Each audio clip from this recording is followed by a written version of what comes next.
Assalamualaikum warahmatullahi wabarakatuh. Waalaikumsalam warahmatullahi wabarakatuh. Bagaimana kabarnya hari ini anak-anak? Alhamdulillah. Ya, untuk memulai pembelajaran pada pagi hari ini, berdoa terlebih dahulu. Ketua kelas disiapkan. Siap, Bu. Siap, gerak. Doa mulai. Doa selesai. Hari ini ada yang tidak berangkat? Ada Berangkat. Masuk semua? yang sakit. Kenapa? Sakit, Bu. Siapa? Mbak Lady Ambarokah. Oh, ya, semoga cepat diberi kesembuhan ya. Amin. Ya, sudah siap belajar ya? Siap. Ya, hari ini kita akan belajar tentang haji dan umroh. Tapi sebelumnya kita mengulas sedikit materi mengenai zakat.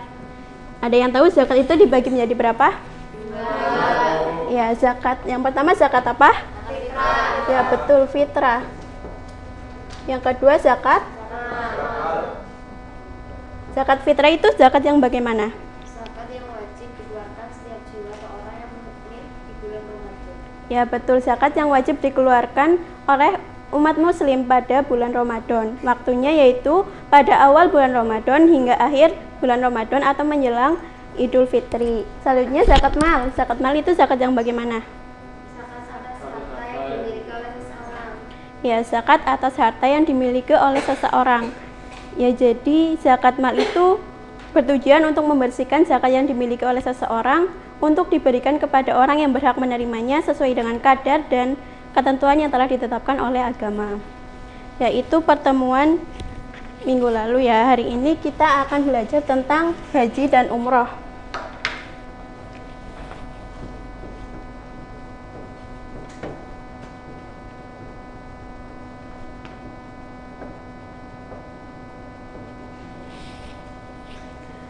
Pengertian haji, ada yang tahu haji itu apa? Ya, betul, menyengaja. Berasal dari kata al-hajj yang artinya menyengaja.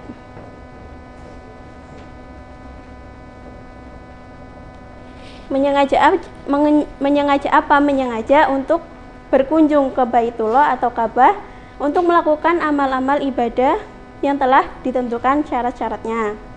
Selanjutnya umroh. Umroh itu apa? Ada yang tahu? Ya, berkunjung ke Ka'bah, yaitu untuk melakukan Tawaf dan sa'i. ya rangkaian dari rukun-rukun ibadah umroh ya, yang waktunya itu tidak ditentukan. Selanjutnya ada syarat wajib haji dan umroh. Yang pertama apa? Islam, Bu. Betul, Islam. Yang kedua Balik. ya balik. Yang ketiga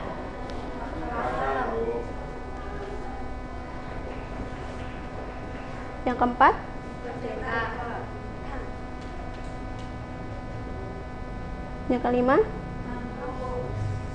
ya mampu. Ya, yang pertama ada Islam. Islam yaitu orang-orang yang Islam itu wajib untuk melaksanakan ibadah haji. Yang kedua balik, ya anak-anak itu belum wajib untuk melakukan ibadah haji ataupun umroh. Kalaupun ada anak-anak yang sudah melaksanakan ibadah haji dan umroh, itu haji umrohnya tetap sah, tetapi ketika kelak nanti dewasa masih memiliki kewajiban untuk melaksanakan ibadah haji. Selanjutnya berakal ya, jadi orang yang namanya ibadah itu harus memiliki akal yang sehat. Kalau nggak memiliki akal sehat, gimana ibadahnya? Tidak diterima ya. Selanjutnya ada merdeka.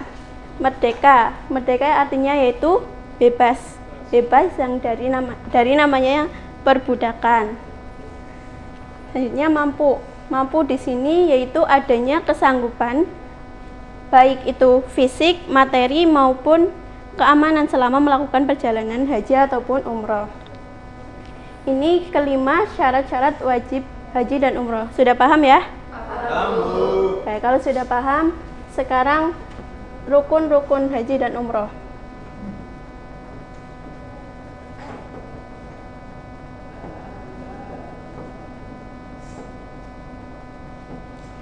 Rukun haji. Yang pertama apa?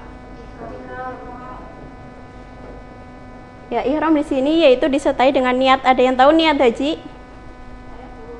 Apa? Masalah. Ya, betul. Labbaik Allahumma hajja. Ku penuhi panggilanmu. Selanjutnya yang kedua apa? Rukun yang kedua. Wukuf. Ya, wukuf yaitu hadir di padang Arafah yang waktunya itu sudah ditentukan, yaitu pada mulai tergelincirnya matahari di waktu zuhur pada tanggal 9 Zulhijjah sampai terbenamnya matahari di tanggal 9 Zulhijjah. Hanya yang ketiga apa? Ya, tawaf. Tawaf yaitu mengelilingi Ka'bah sebanyak 7 kali yang dimulai dari Hajar Aswad dan juga diakhiri di Hajar Aswad pula. Ya, jadi posisi Ka'bah itu berada di sebelah kiri orang yang sedang bertawaf. Selanjutnya yang keempat, sa'i ya. Sa'i yaitu lari-lari kecil dari Bukit Safa ke Bukit Marwah. Ya, sebanyak 7 kali. Yang kelima, tahalul. Ya, tahalul itu mencukur rambut ya, minimal 3 helai. Yang keenam, tertib itu apa? Ya, urut. Ya, mendahulukan rukun yang awal dan dilanjutkan dengan rukun-rukun yang selanjutnya secara urut. Tuh. Ini ada rukun umrah. Rukun umrah sama ada ihram,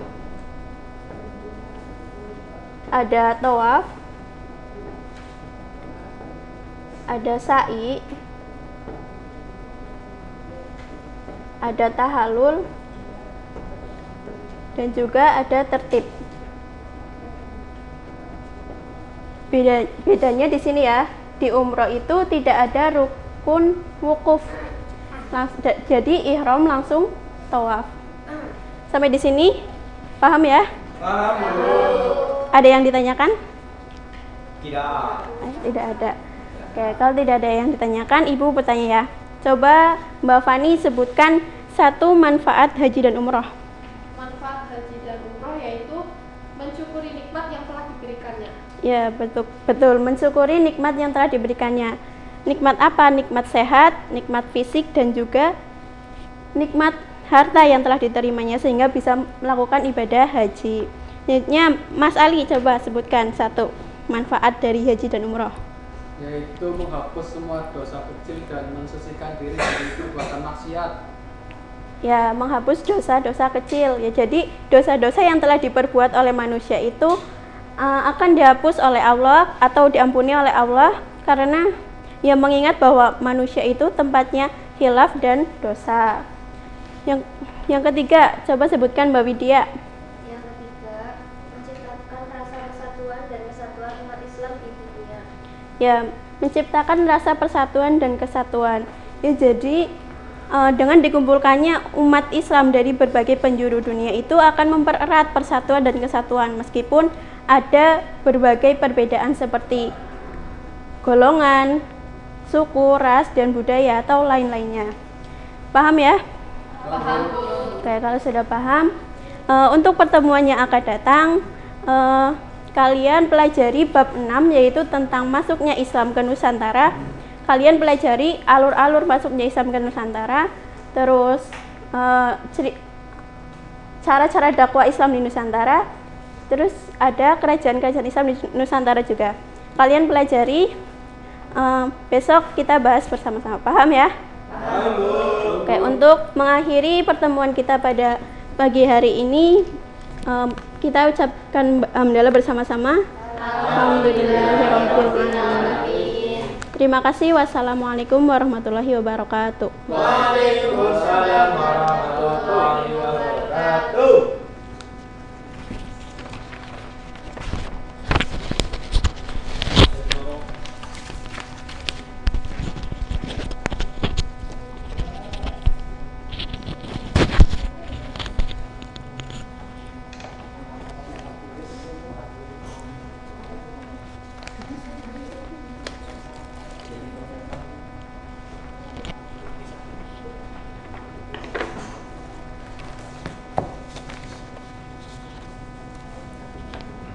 Oke, bisa dimulai ya anak-anak pelajarannya.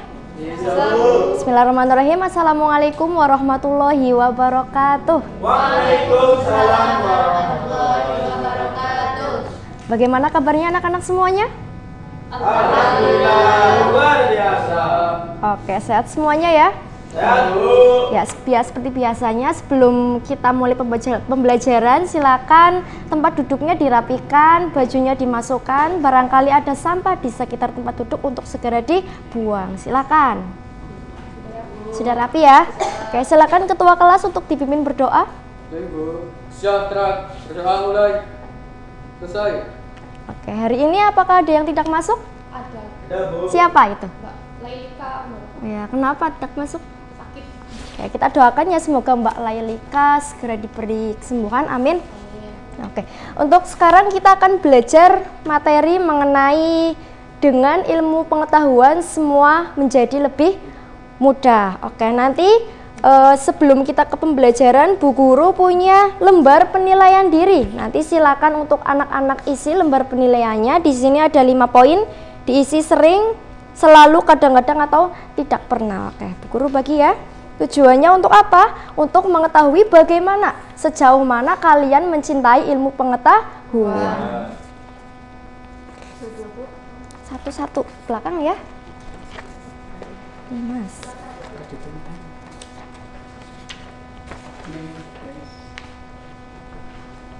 Silakan diisi waktunya 1 menit.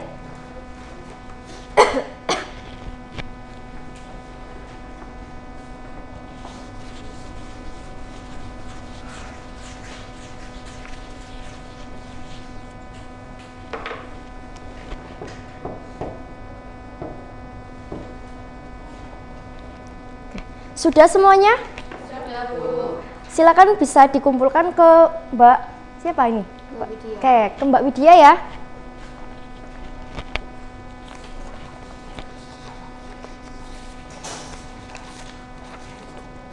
Untuk selanjutnya di sini Bu Guru juga punya lembar kerja siswa. Ya, ini lembar kerja siswa itu berisi tentang permasalahan-permasalahan mengenai ilmu pengetahuan. Ada juga lembar siswa ada tentang materi. Nanti Bu Guru bagi menjadi 3 kelompok. Langsung jadi dibagi ya. Ini kelompok depan kelompok 1, kelompok 2, ini kelompok 3. Nanti silakan untuk berdiskusi dengan sama kelompoknya, menyelesaikan masalah yang ada di lembar kerja siswa. Kemudian yang dapat mengenai materi, nanti silakan dicari materi. Sudah Ibu tentukan di sini. Oke, langsung.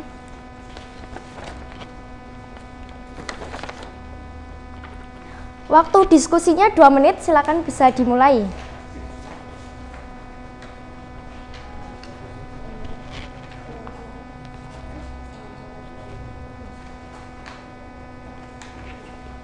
Yo, kelompok 3, ada kesulitan?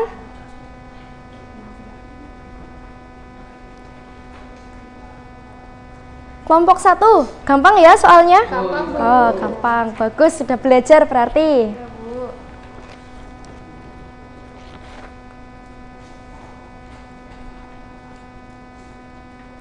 Oke, sudah selesai? Sudah Bu. Ya, bagus. Nanti setelah ini silakan masing-masing perwakilan dari kelompok untuk mempresentasikan hasil diskusi masing-masing. Namun saat kelompok lain presentasi, nanti masing-masing kelompok juga menilai temannya yang sedang presentasi. Ini ada format penilaiannya. Oke, Bu Guru bagi lagi masing-masing kelompok. Bu Guru jelaskan ya. Nanti misal kelompok 1 maju presentasi, nanti kelompok 2 dan kelompok 3 silakan menilai kelompok 1. Begitu seterusnya, bisa dipahami ya? Siap Bu. Oke, silakan. Nih. Dari kelompok 1 silakan dipresentasikan. Maju perwakilan saja. Ya, permasalahannya dibaca Bu. Ya. Neil Armstrong adalah seorang pertama yang menginjakan kakinya di bumi. Padahal peristiwa tersebut sama sekali tidak terpikirkan sebelumnya. Neil Armstrong telah mencatatkan sejarah penting bagi dunia. Bulan yang hanya dapat dipandang dari kejauhan mampu didatangi oleh manusia. Menurut kelompok Anda, mengapa peristiwa yang hampir mustahil ini dapat dilakukan manusia? Ya, tanggapan dari kelompok kami, Dahulu tidak terbayang bahwa manusia bisa sampai ke bulan. Namun pada masa sekarang, berita manusia pergi ke bulan sudah bisa kita dengar. Bila dikaitkan dengan firman Allah yaitu Quran Surah Ar-Rahman ayat 33, kamu tidak akan mampu menembus langit dan bumi kecuali dengan kekuatan dari Allah. Kekuatan dan kelebihan apa yang dimaksud dari firman Allah? Tentu kekuatan yang dapat menembus langit dan bumi adalah kekuatan akal. Akal berfungsi untuk mengkaji dan menemukan ilmu pengetahuan. Ilmu pengetahuan dapat menciptakan peralatan yang canggih. Akhirnya manusia dengan ilmu pengetahuan dan karyanya dapat menembus penjuru langit dan bumi. Bukankah dengan ilmu pengetahuan semua menjadi mudah, teman-teman? Ya, bagus ya kelompok 1. Beri tepuk gujab untuk kelompok 1. Tepuk gujab. Gujab. Gujab. Bagus. Oke, selanjutnya dari kelompok 2, silakan perwakilannya untuk mempresentasikan hasil diskusinya.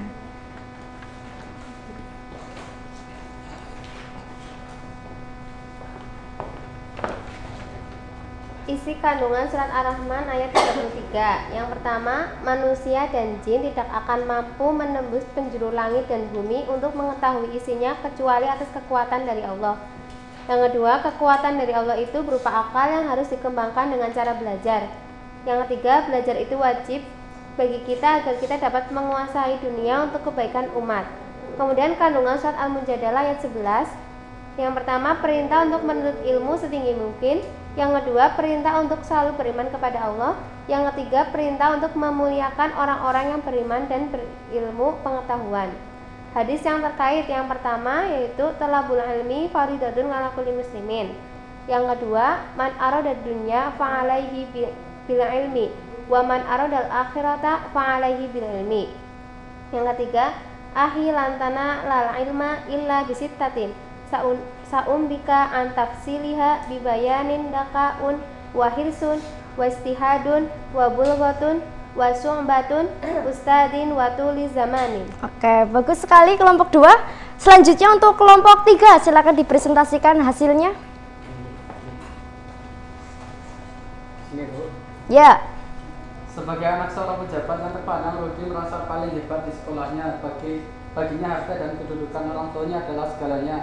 Oleh karena itu ia malas belajar. Nasihat guru ia remehkan. Menurut Rudi tidak perlu sampai belajar. Toh orang tuanya sudah memiliki harta yang berlimpah sehingga kehidupannya kelak akan terjamin. Bagaimana pendapatmu tentang sikap Rudi? Jadi menurut kelompok kami, Bu, sikap Rudi kurang baik karena kewajiban menuntut ilmu pengetahuan berlaku bagi setiap muslim. Jika kamu mengaku sebagai seorang muslim, kamu memiliki kewajiban untuk menuntut ilmu. Dalam hadis yang lain, Rasulullah menjelaskan bahwa bagi siapa yang ingin mendapatkan kebaikan harus memperdalam suatu ilmu agama. Menuntut ilmu agama menurut Ali bin Abi Thalib dianggap lebih penting daripada harta kekayaan karena satu, ilmu akan menjadi pemiliknya sedangkan harta pemiliknya yang menjaga. Dua, harta akan habis apabila terus dipakai. Dan yang terakhir, orang yang berharta akan banyak musuh karena iri, Bu. Oke, terima kasih kelompok 3. Boleh duduk lagi. Ya, itu tadi ya presentasinya, semuanya hasilnya bagus sekali. Tentang ilmu pengetahuan seperti yang telah dijelaskan dalam surat Ar-Rahman dan Al-Mujadalah. Silakan anak-anak bisa dibaca sendiri ya di buku ya. Ya. Oke, di sini Bu Guru punya kisah nih. Kisah tentang Ibnu Hajar Al-Asqalani. Tahu itu? Sebuah ulama, seorang ulama besar ya. Dulu itu Ibnu Hajar itu mondok di suatu pondok dan sudah belajar selama bertahun-tahun, tapi Ibnu Hajar belum paham, belum bisa ilmunya. Akhirnya Ibnu Hajar minta kepada kiainya supaya izin pulang. Dan sama kiainya itu diizinkan dengan syarat jangan berhenti belajar, terus belajar. Akhirnya Ibnu Hajar pulang. Nah, saat di perjalanan itu hujan gede. Akhirnya Ibnu Hajar berteduh di sebuah gua. Dan di gua tersebut Ibnu Hajar itu mendengar ada gemercik air. Akhirnya Ibnu Hajar mencari sumber air tersebut. Ternyata sumbernya itu apa? Batu yang sangat besar tertetes oleh air, kemudian batunya itu berlubang besar karena sudah bertahun-tahun kena tetesan air. Kemudian Ibnu Hajar merenung, batu saja bisa sampai berlubang selama bertahun-tahun karena kena tetesan air. Kenapa saya nggak bisa begitu? Padahal kan saya punya akal, saya punya pikiran, dan pikiran saya nggak sekeras batu. Nah, oleh karena itu Ibnu Hajar setelah ada peristiwa itu, kembali lagi ke pondok untuk belajar bersama kiainya. Dan sekarang Ibnu Hajar sudah menjadi ulama yang sangat besar dan terkenal, bahkan pengarang kitab. Sampai di sini paham anak-anak? Paham. Ada pertanyaan? Oke, kalau tidak ada pertanyaan, kita akhiri pertemuan pada pagi hari ini. Silakan tugasnya pertemuan tadi dirangkum.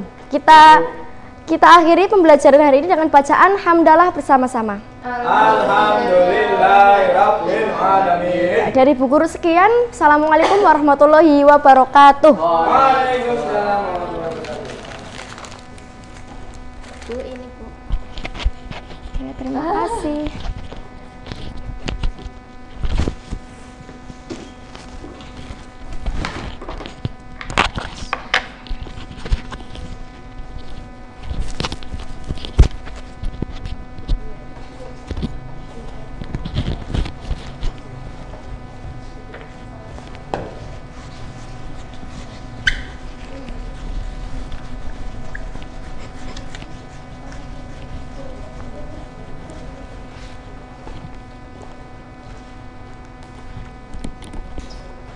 Assalamualaikum warahmatullahi wabarakatuh. Waalaikumsalam warahmatullahi wabarakatuh. Silakan ketua kelas bisa dipimpin doa. Siapa? Siap, gerak. Berdoa mulai. Berdoa selesai. Oke, terima kasih ya. Hari ini ada yang tidak berangkat? Kenapa? Siapa? Oh, sakit ya. Baik. Cuma satu ya? Oke. Pada pertemuan kemarin itu kan kita sudah membahas tentang haji dan umroh. Nah, dari hasil ulangan yang sudah dikoreksi sama Bapak itu nilainya sudah cukup memuaskan ya, karena di atas KKM semua. Jadi kita lanjut saja untuk materi pada hari ini. Ada yang tahu? Pasti pada nggak tahu ya. Nah, kita akan membahas tentang kurban dan akikoh. Ya, kita preteli satu persatu ya, sama-sama ya. Jadi tetap fokus ya.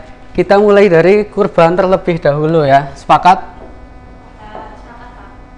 Dari nanti ada pengertian, nanti juga ada hukum,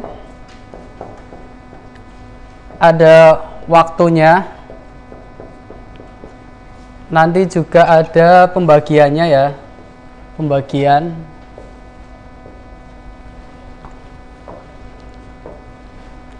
Terus juga ada macam-macam hewan yang bisa dijadikan sebagai hewan kurban ya. Dari pengertian dulu, ada yang tahu pengertian dari kurban? Ya, Pak. Silakan. Ya. Kurban adalah menyembelih hewan dengan niat beribadah untuk mendekatkan diri kepada Allah dengan syarat dan waktu tertentu. Betul sekali Mas Fahmi ya. Jadi intinya kita menyembelih hewan dengan syariat dan ketentuan tertentu ya, dan waktu yang telah ditetapkan. Jadi kurban itu juga sudah ada ketentuannya sendiri ya. Lanjut ke hukum dari melaksanakan kurban. Ada yang tahu hukumnya apa? Saya Pak. Sebagian ulama berpendapat bahwa berkurban itu hukumnya wajib. Sedangkan jumhur ulama berpendapat bahwa berkurban hukumnya sunnah muakkad Pak. Ya. Jadi hukumnya dibagi menjadi dua ya. Sebagian ulama itu mengatakan itu wajib. Lalu jumhur ulama mengatakan bahwa hukumnya sunnah muakkad. Sunnah yang mendekati ke wajib ya. Jadi kita mau pakai yang ini atau yang ini itu terserah. Yang tidak boleh itu yang tidak kurban ya. Terus waktu pelaksanaan kurban itu kapan? Ada yang tahu? Silahkan. Waktu pelaksanaannya yaitu setelah selesai sholat Idul Adha Heeh. tanggal 10 Zulhijjah sampai terbenam matahari pada 13 Zulhijjah. Betul sekali ya. Tanggal 10 Zulhijjah sampai 13 Zulhijjah. Tepatnya seusai diadakan sholat Idul Adha. Pasti pada nonton biasanya kan?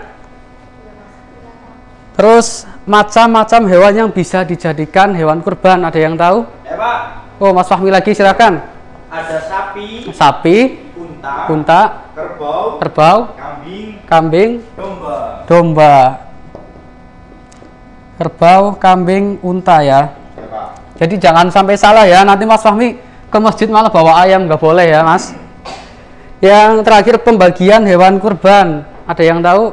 Silahkan. Pembagian hewan kurban yang pertama itu sepertiga untuk yang berkurban Heeh. dan keluarganya. Yang kedua sepertiga untuk fakir miskin. Yang ketiga sepertiga untuk masyarakat sekitar. Oke, jadi yang pertama itu betul sekali Mbak Fani ya. Untuk yang berkurban sepertiga ya. Yang kedua itu untuk sepertiga untuk yang masyarakat. Yang terakhir untuk fakir miskin. Selanjutnya kita akan membahas tentang akikohnya ya. Akikoh sama seperti ini ya, ada pengertian, ada hukumnya, hukum akikoh, ada jenisnya dan waktu pelaksanaan. Tapi ini kita Pak Guru bagi ke dalam kelompok ya. Ini kelompok 1 sudah ada pertanyaannya ya. Kelompok 2, kelompok 3 ya. Ini kelompok terakhir ya. Pak. Sidohur ya. Ya, sambil kalian mencari, Pak Guru akan memasang untuk permainan kita ya.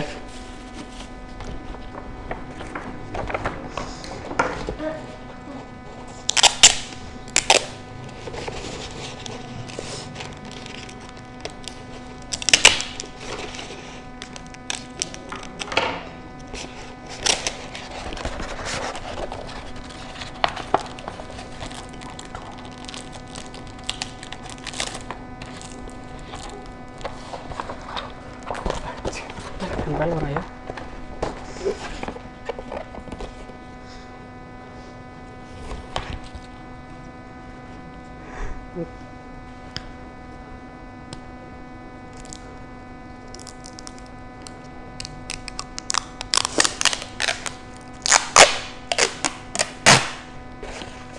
Mas Fahmi bisa dibantu Mas?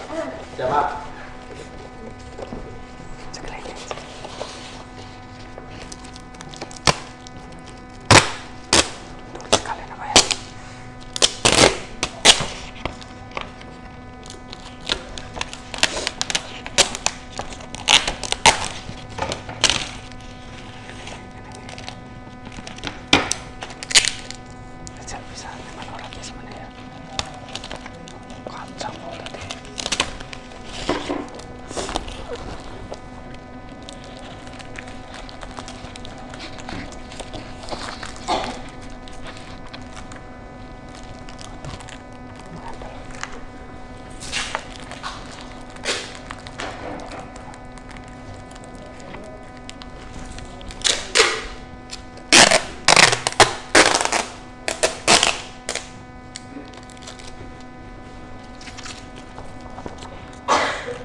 Cukup lah. Bisa dilihat ya. Ya, kita lanjut materi ya. Dari pengertian, kelompok pengertian silahkan. Pengertian dari akikoh. Ya silahkan. Akikah merupakan binatang yang disembelih pada hari ke-7 atau ke-4 dari kelahiran bayi disertai mencukur rambut dan memberi nama bayi Oke. itu. Oke, betul sekali ya.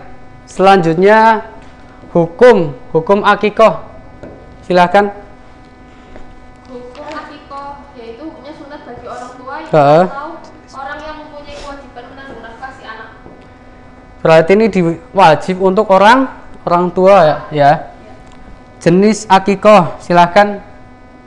Yang kebagian jenis akikoh, silahkan. Jenis akikoh yang pertama Heeh. anak laki-laki 2 ekor, Laki 2 ekor. perempuan 1 ekor. Ya. Jadi jangan salah ya, untuk laki-laki itu 2 ekor, untuk perempuan 1 ekor. Yang terakhir itu ada waktu akikoh. Silahkan. Dilaksanakan pada hari ke-7 kelahiran anak. Jika hari ke-7 telah berlalu, Heeh. hendaklah menyembelih di hari ke-14 dan seterusnya. Oke. Jadi ketika hari ke-7 itu belum mampu atau belum sempat atau belum siap, bisa kelipatannya dan seterusnya. Ya, untuk yang terakhir di sini Pak Guru ada sedikit untuk mengevaluasi ya. Ada namanya TTS, teka-teki susah ya. Jadi silakan ada yang maju, silakan. Satu anak. Silakan. Diambil ya. Di sini soal yang turun ini yang ke samping. Ini yang Turun.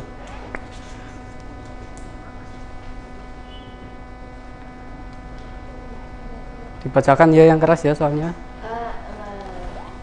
sebagian ulama berpendapat bahwa hukum kurban adalah wajib, Pak.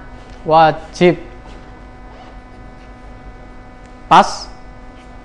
Nah, tepat sekali ya, tepuk tangan. Lagi, Pak. Yang lain dong. Yang lain. Ya silakan Mas Fahmi, silakan. Ya, Pak. Sip. Silakan mau yang ke samping atau yang ke bawah?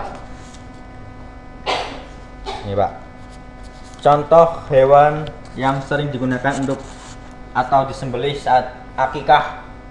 Apa yo? Ini Pak, kambing. Apakah pas? Pas Pak. Kambing. Oh, tepat sekali ya Mas Fahmi, pintar sekali. Silakan, ada yang mau lagi? Oh, kalau nggak ada yang mau ya sudah ya. Jadi untuk tugas yang selanjutnya masing-masing kelompok membuat peta konsep mengenai materi yang sudah dijelaskan pada hari ini. Paham semuanya? Paham. Cukup sekian, banyak kata yang salah, mohon maaf. Wabillahi taufik wal hidayah. Assalamualaikum warahmatullahi wabarakatuh. Waalaikumsalam warahmatullahi wabarakatuh.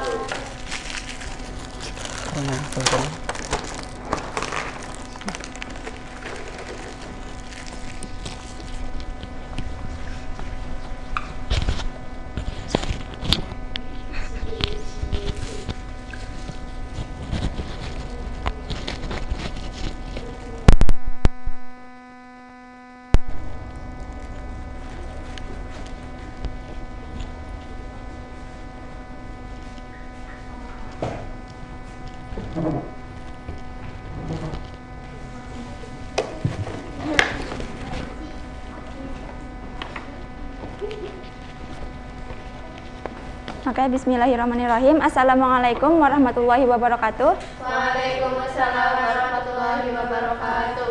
Kita berdoa dulu ya, dipimpin oleh ketua kelas. Siap Bu, siap gerak. Doa mulai. Doa selesai.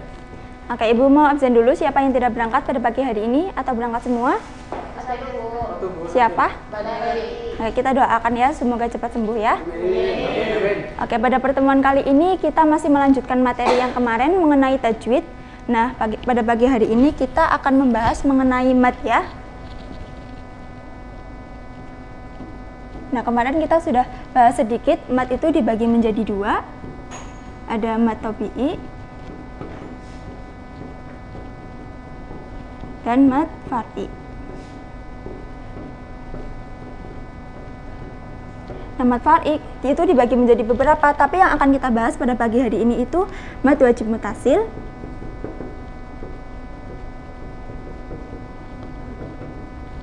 dan mad jaiz munfasil. Nah, sekarang Ibu pengen bagi kalian menjadi 3 kelompok untuk mendiskusikan mengenai yang pertama mad tabi'i, yang kedua mad wajib mutasil, dan yang ketiga mad jaiz munfasil. Ibu bagi sekarang ya kelompoknya. Nah, ini 1, 2, 3 untuk kelompok 1, ini kertasnya bisa untuk lembar jawab. Ini 1, 2 kelompok 2 mad wajib mutasil. Nah, yang terakhir 1, 2, 3 mad jaiz munfasil. Nah, nanti yang akan kalian diskusikan itu yang pertama itu pengertiannya. Yang kedua, panjang bacaan.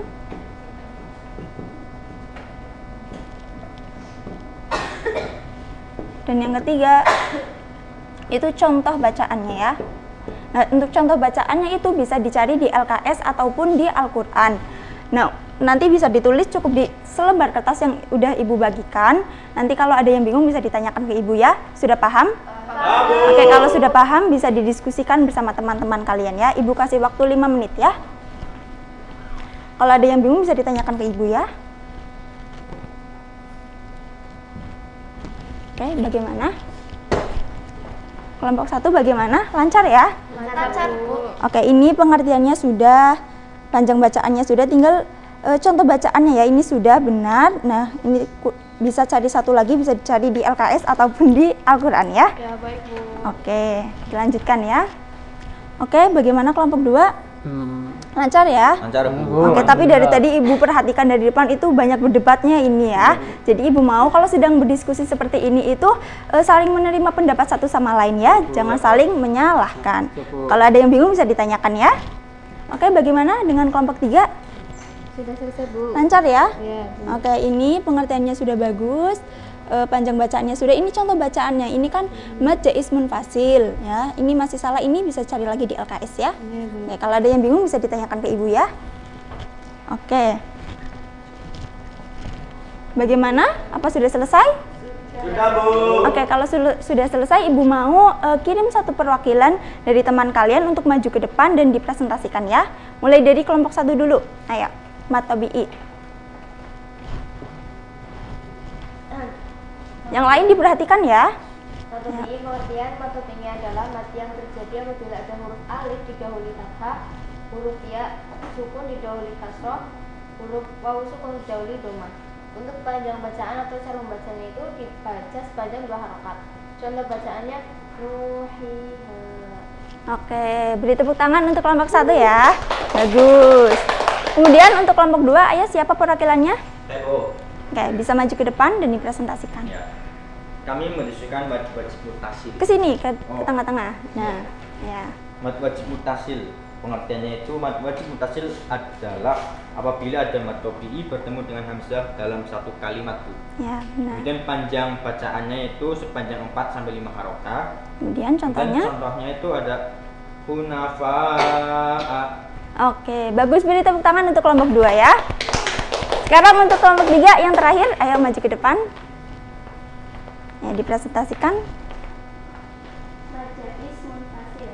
Mad jaiz munfasil adalah apabila ada mad tabi'i bertemu dengan hamzah di lain kalimat. Sebentar, Lana.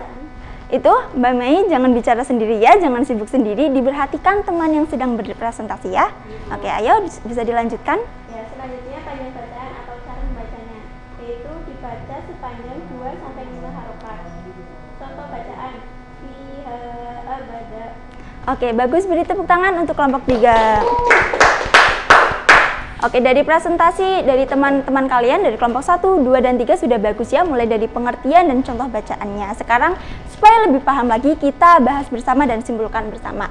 Jadi mad tabi'i itu adalah apa tadi kelompok 1? Mad tabi'i? Mad yang terjadi apabila ada huruf alif Alif? didahului fathah, Ya, benar. ya sukun didahului kasroh, dan waw sukun didahului dhamma. Oke, untuk contoh bacaannya apa tadi? Nuhiha. Nah, jadi ini adalah ada wawu sukun didahului oleh dhamma. Jadi ini benar ya untuk kelompok 1, benar untuk contoh bacaannya. Kemudian untuk mad wajib mutasil kelompok 2, apabila ada mad tabi'i bertemu dengan hamzah dalam satu kalimat. Panjang bacaannya berapa tadi? 4 sampai 5, Bu. Ya, dan contoh bacaannya Hunafa. hunafa. Seperti ini. Iya, Bu. Oke, kenapa ini masuk dalam mad wajib mutasil? Ayo, ada yang tahu apa bertemu apa? Ya, yang ini apa bertemu apa?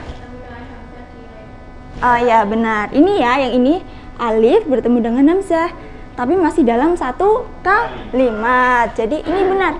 Mad jaiz mad wajib mutasil maksudnya ya. Kemudian untuk mad jaiz munfasil adalah apabila ada mad tabi'i bertemu dengan hamzah tapi di lain kalimat, kebalikan dari mad wajib mutasil ya. Contoh bacaannya tadi apa? Kelompok 3.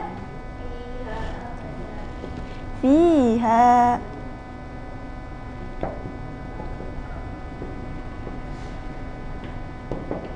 Seperti ini. Iya, benar. Nah, kenapa ini disebut sebagai mad jaiz munfasil? Ada yang tahu? Coba Lena maju ke depan dan dilingkari yang bagian mad jaiz munfasil.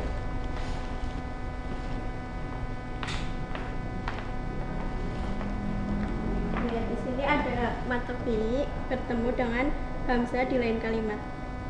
Oke, bagus ya. Jadi ini benar. Mad tabi'i ini adalah alif bertemu dengan hamzah. Ini di lain kalimat fiha dan abada. Oke, sudah paham ya sampai sini? Oke, kalau sudah paham, Ibu kasih tugas untuk meresum pertemuan pada pagi hari ini mengenai mat, cukup ditulis di buku dan dikumpulkan nanti ya pulang sekolah. Oke, sudah paham tugasnya? Kalau sudah paham, Ibu akhiri pertemuan pada pagi hari ini. Wassalamualaikum warahmatullahi wabarakatuh.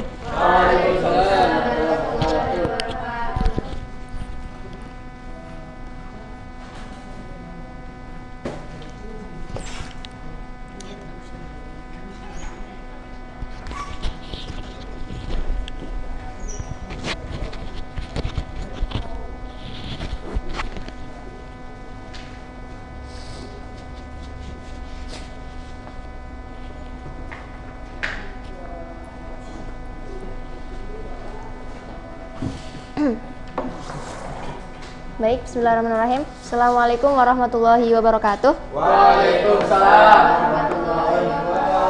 Silakan ketua kelas untuk menyiapkan berdoanya. Ibu, siap, gerak, berdoa, mulai. Selesai. Gimana kabarnya teman-teman semuanya? Alhamdulillah, luar biasa. Ya, ada yang nggak berangkat hari ini? Ada Bu. Siapa? Ambar, kenapa? Sakit Bu. Ya, semoga kita doakan cepat sembuh ya teman-teman. Amin. Dan teman-teman semua juga harus jaga kesehatan biar nggak sakit seperti Mbak Ambar. Ya. Ada yang udah tahu hari ini kita akan belajar tentang apa? Belum. Ya. Jadi kita akan belajar mengenai sumber hukum Islam. Sumber hukum Islam ini ada dua. Yang pertama muttafaq, yang kedua ada mukhtalif. Muttafaq ini ada 4. Yang pertama Al-Quran, hadis, ijma, dan qiyas. Sedangkan yang mukhtalif itu ada banyak, ada istihsan, istisab, dan lain sebagainya. Nah, sekarang Ibu mau bagi kelompok menjadi 2 kelompok. Silakan hitung 1, 2, 1, 2 mulai dari Mbak Anggi. Yuk. 1, 2. 1, 2. Ayo Mbak. 1, 2, 1. Ya, silakan yang kelompok 1 di sebelah sini, kelompok 2 sebelah sini. Yuk.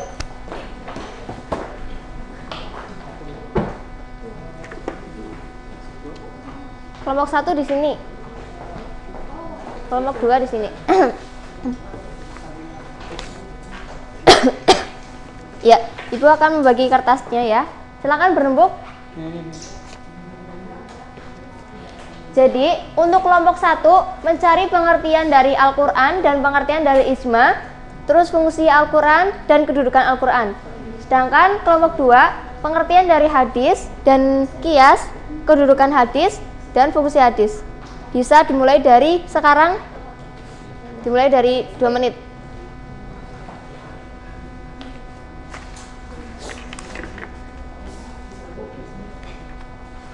Jangan lupa ditulis nih nama kelompoknya ya.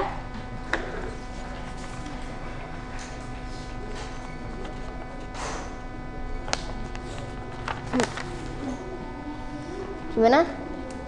Aman Bu.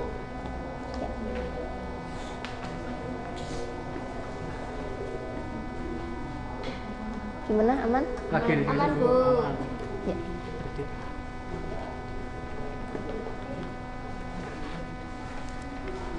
Waktunya tinggal 30 detik lagi.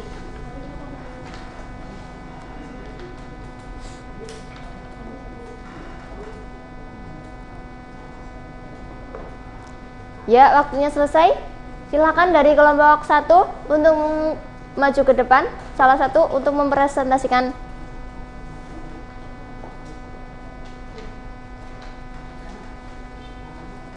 Yo. Di sini Bu. Ya.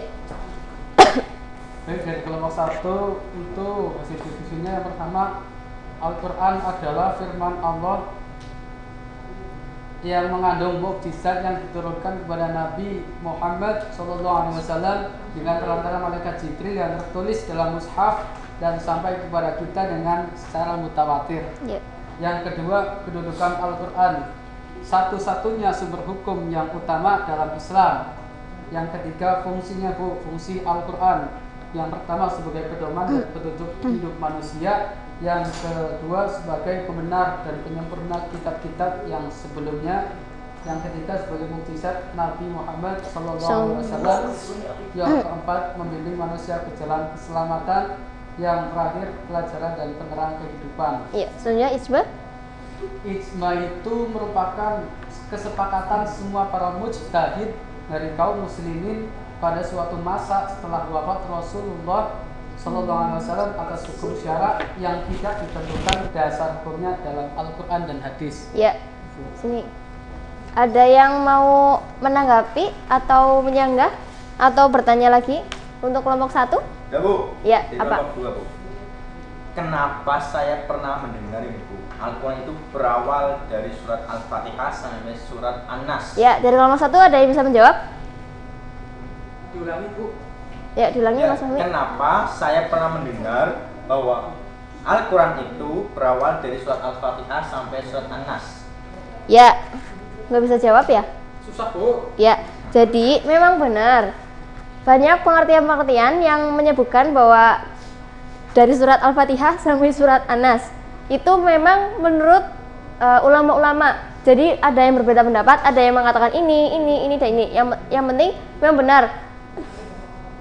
Dimulai dari surat Al-Fatihah sampai surat An-Nas.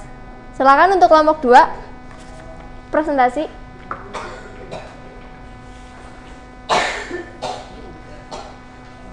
Yuk.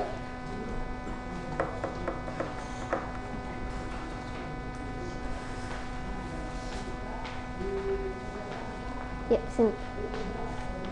Hadis dan kias. Hadis adalah segala hal yang datang dari Nabi Muhammad SAW, baik berupa ucapan, perbuatan, penetapan, dan cita-cita Nabi SAW.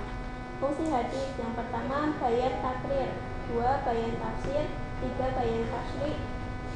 Yang ketiga kedudukan hadis sebagai sumber hukum yang kedua. Ya.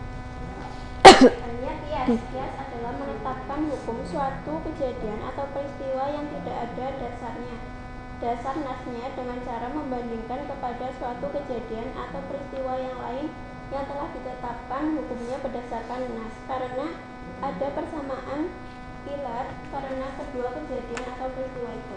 Ya, terima kasih. Silakan dulu kembali. Ada yang menyanggah atau menanggapi atau menanyakan? Saya menanggapi kelompok 2. Iya.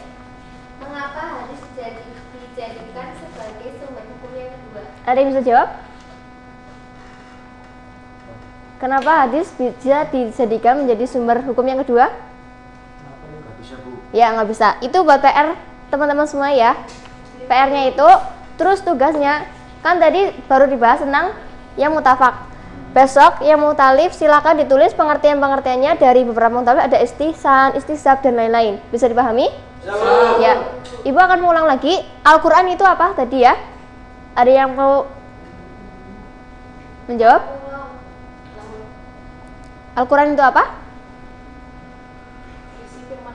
Ya, Al-Quran itu firman Allah yang diturunkan kepada Nabi Muhammad melalui perantara malaikat Jibril dengan diturunkan secara mutawatir, dimulai dari surat Al-Fatihah dan diakhiri dengan surat An-Nas yang membacanya itu dinilai ibadah. Ya, mungkin itu saja. Ada yang mau ditanyakan? Ya Bu. Cukup ya? Cukup. Marilah kita akhiri pertemuan pada hari ini dengan bacaan hamdalah bersama. Cukup sekian, semoga bermanfaat. Wassalamualaikum warahmatullahi wabarakatuh. Waalaikumsalam warahmatullahi wabarakatuh.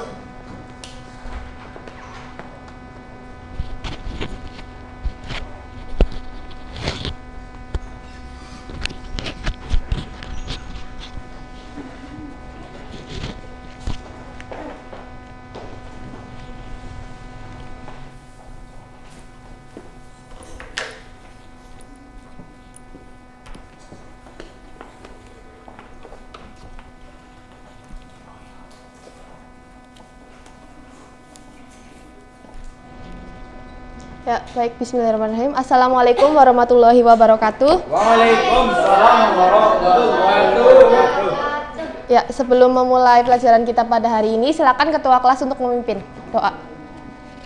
Siap, Bu. Siap, gerak. Berdoa mulai. Berdoa selesai. Ya, baik. Apa kabarnya teman-teman sekalian? Alhamdulillah. Baik, Bu. Oke, semoga sehat selalu ya. Apakah hari ini ada yang nggak berangkat? Ada, Bu. Kenapa? Siapa? Oh ya, semoga yang diberi sakit cepat diberi kesembuhan ya. Baik, pada pertemuan hari ini Ibu sudah beritahu bahwa kemarin itu ulangan ya, ada ulangan harian. Oke, apakah sudah belajar semua? Sudah. Oke, baik. Sebelum itu Ibu akan memberikan soal ulangan terlebih dahulu ya.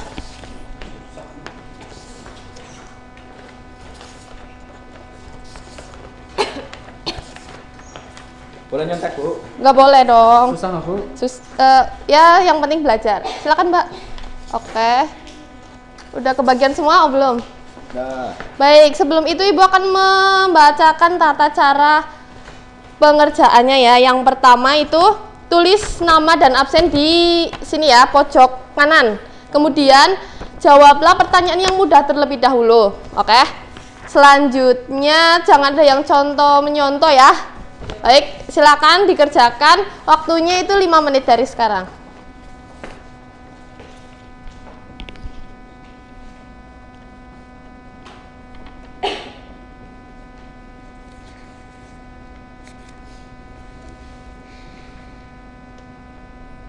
Mbak Mei ya, jangan tengok-tengok, kerjakan sendiri-sendiri. Mbak Sela, jangan berdiskusi terus. Oh ya, belajar ya makanya. Di sini udah pada belajar semua belum? Sudah. Oh ya, baik. Kerjakan yang paling mudah terlebih dahulu.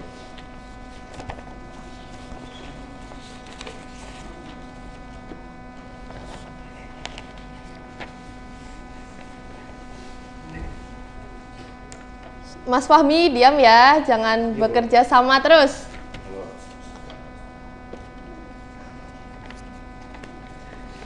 Sudah selesai? Sudah. Oke, baik. Silakan ya. Ditukar kepada teman yang di sebelahnya. Ya. Silakan ditukar ke belakang. Ya. Oke, sudah? Sudah. Waktunya mencocokkan ya. Yang pertama, istilah puasa berasal dari bahasa Arab yaitu siam atau saum. Yang berarti ada yang tahu? Ibu. Ya. Ya, sip, bagus. Yang pertama, ayam. Oke, selanjutnya. Berikut ini yang termasuk pada syarat wajib puasa adalah, ayo hati-hati, kecuali. Ada yang tahu? Fahmi, Bu. Ya, Mas Fahmi, coba jawab. Islam, Bu. Oh, salah ya. Ya, Mbak Widya. Oke, sip, bagus sekali. Yang kedua jawabannya B ya, bebek, laki-laki ya. Jadi balik, Islam, dan berakal suci itu termasuk syarat wajib puasa. Kemudian selanjutnya yaitu nomor 3 ya. Berikut ini rukun puasa yaitu yang pertama A, ada niat untuk menyengaja puasa. Yang kedua, yang B, meninggalkan segala yang membatalkan puasa dari terbit fajar hingga terbenam matahari. C, bersedekah pada waktu subuh atau sebelum terbit fajar. D, jawaban A dan B benar. Yo, siapa yang bisa menjawab? D, Bu. A dan B benar. Ya, bagus sekali, betul. Jawaban yang ketiga D ya, dedek. Jadi, rukun puasa yaitu niat untuk menyengaja puasa. Jadi, apabila kita tidak berniat dalam melaksanakan ibadah puasa, yaitu puasanya jadi tidak sah ya, tidak sah dan tidak diterima. Kemudian yang kedua yaitu meninggalkan segala yang membatalkan puasa dari terbit fajar hingga terbenam matahari. Kemudian yang keempat, hukum puasa Arafah yaitu, ada yang bisa menjawab? Sunnah ya, bagus sekali. Jadi yang keempat jawabannya C ya, sunnah.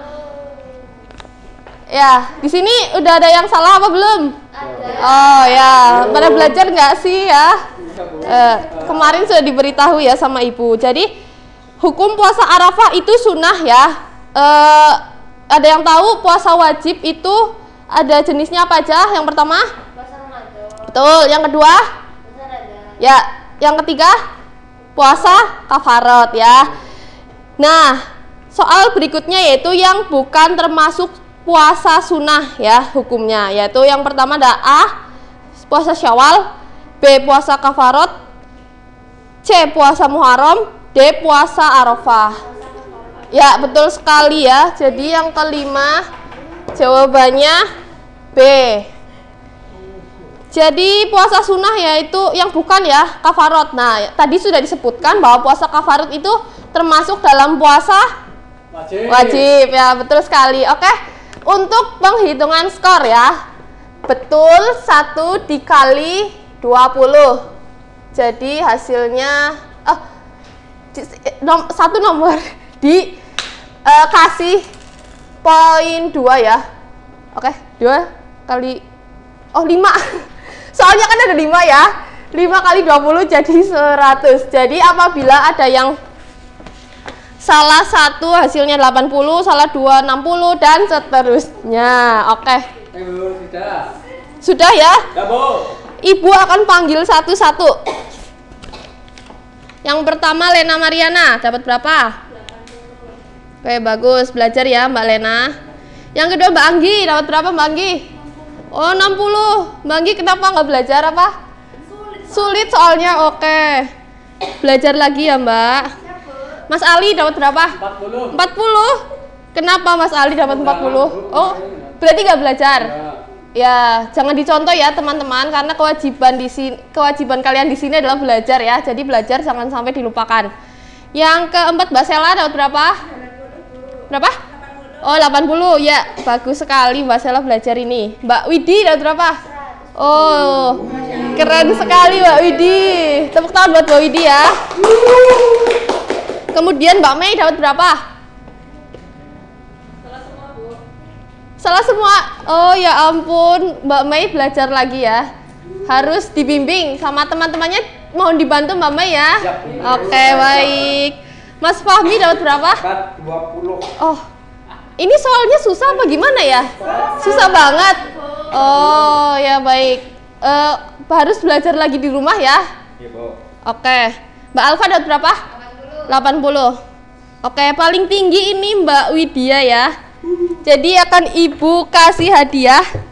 Di sini Ibu mendapat hadiah ya. Ada hadiah. Silakan untuk Mbak Widya. Silakan nih. Makanya ya teman-teman semuanya belajar ya di sini agar Ibu kasih gift supaya lebih bersemangat. Oke? Saya juga dapat, Bu. Baik. Nggak dapat ya karena pada nggak belajar ya, atau bagaimana? Soalnya susah apa enggak? Susah banget ya. Untuk itu kalian belajar lebih giat lagi, karena kewajiban kalian itu untuk belajar ya. Jadi kalau nggak belajar itu berarti kalian melalaikan kewajiban kalian. Oke, kita akhiri. Oh, sebelum Ibu akhiri ya, silakan untuk pertemuan selanjutnya pelajari tentang bab haji dan umroh ya. Jangan lupa pelajari LKS halaman 56 sampai 60 ya. Jangan lupa. Oke, baik. Ibu akhiri pertemuan kita pada pagi hari ini. Semoga pertemuan pada hari ini bermanfaat. Amin. Wassalamualaikum warahmatullahi wabarakatuh. Waalaikumsalam warahmatullahi wabarakatuh.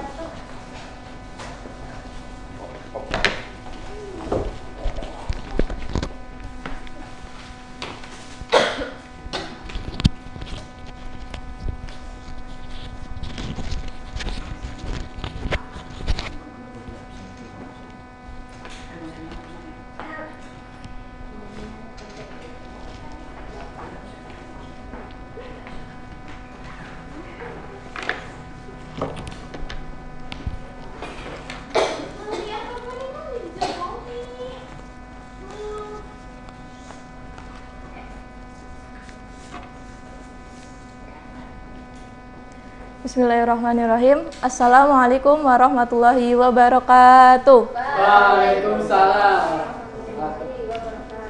Ya, sebelum memulai pembelajaran, alangkah lebih baiknya kita berdoa terlebih dahulu. Untuk ketua, siapkan. Syakra, Alay. Selesai. Ya baik. Sebelum dimulai, Ibu ingin absen terlebih dahulu ya anak-anak. Nanti yang Ibu panggil bilang hadiro apa hadir ya. Lena Mariana, Anggiani, Hikmah Ali, Hadir, Bu. Salam Mariska, Khairini Widi, Aulia Rifani, Khairul Fahmi, Alfa Khairun, Laileka Ambarokah. Sakit kenapa? Sakit pusing kayaknya, Bu. Semoga cepat sembuh ya. Nur Maulida.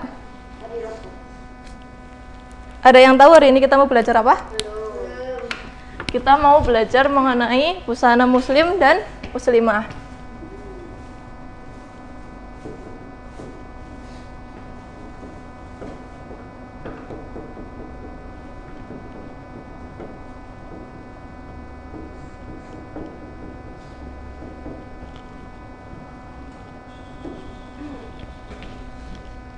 Baik, sebelum Ibu menjelaskan, di sini Ibu punya gambar ya anak-anak. Coba Mas Fahmi bacakan. Dari sini, Bu. Iya. Mengapa kita menutup aurat? Coba Mbak Widya jawab, mengapa kita menutup aurat? Karena menurut aurat itu perintah Allah, Bu. Ya, terus? Terus untuk menjaga diri juga. Ya, tepuk tangan buat Mbak Widya. Benar ya yang dikatakan Mbak Widya bahwa menutup aurat itu adalah perintah dari Allah Subhanahu wa taala yang dimana bagian tubuh tersebut harus ditutupi. Ibu di sini punya poster juga ya. Di sini ada tulisannya berhenti menyalahkan, tunaikan kewajiban. Di sini ada seorang cewek sama cowok. Nah, dari yang cewek ini bilang, cewek itu memang selalu jadi korban ya. Padahal udah pakai baju sopan, tetap aja digodain sama cowok. Dasar otak mereka aja yang mesum. Terusan dari pihak cowok bilang, cowok selalu salah, emangnya cowok mana sih yang nggak mupeng lihat cewek yang bajunya terbuka? Salah sendiri, kenapa nggak bisa jaga diri? Lah, dari gambar ini ada satu lagi gambar, yang ini berpenampilan muslim dan muslimah. Yang cewek berkata, berpakaianlah sesuai syariat Islam. Insya Allah tidak ada laki-laki yang berani macam-macam. Lah, yang cowoknya, jagalah pandangan, insya Allah dijauhkan dari perempuan yang kurang bahan. Sebelum dilanjutkan, Ibu juga punya gambar lagi. Di sini ada muslim dan muslimah. Sudah nikah belum, Bu, fotonya? Ini belum, makanya masih nggak gandengan. Di sini yang cowok tidak terlalu nipis dan ketat sehingga tidak menampakkan bentuk tubuh badannya. Untuk yang laki-laki menutup aurat antara pusar sampai ke lutut, itu auratnya. Dan pakaian tidak menyerupai perempuan. Nih bagi yang laki-laki ya Mas. Jangan pakai rok. Untuk yang perempuan menampakkan muka saja dan melambungkan tudung menutupi dada. Karena banyak sekarang cewek pada pakai kerudung cuman sampai leher. Buah dadanya tuh kelihatan. Dan yang ketiga menutup hingga ke pergelangan tangan. Dan yang keempat, pakaian tebal, longgar, dan tidak menyerupai laki-laki. Dan yang terakhir, menutup kaki. Baik, di sini Bu ingin menunjuk salah satu dari kalian untuk membacakan dalil tentang perintah menutup aurat dalam surat Al-Ahzab ayat 59. Ibu ingin menunjuk Mbak Fafa, silakan.